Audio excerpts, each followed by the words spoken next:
Cuaca ekstrim saat ini dengan intensitas hujan yang tinggi disertai angin kencang menyebabkan banyak pohon tumbang yang dapat membahayakan masyarakat.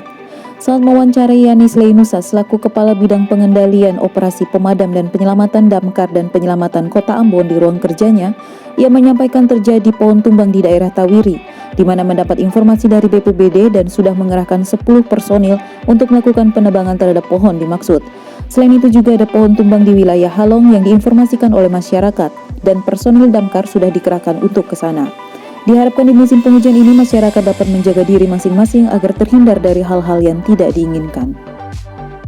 Hari ini kami dari Dinas Pemadam Kebakaran dan Penyelamatan Kota Ambon mendapat informasi ada terjadi pohon tumbang pada daerah Tawiri.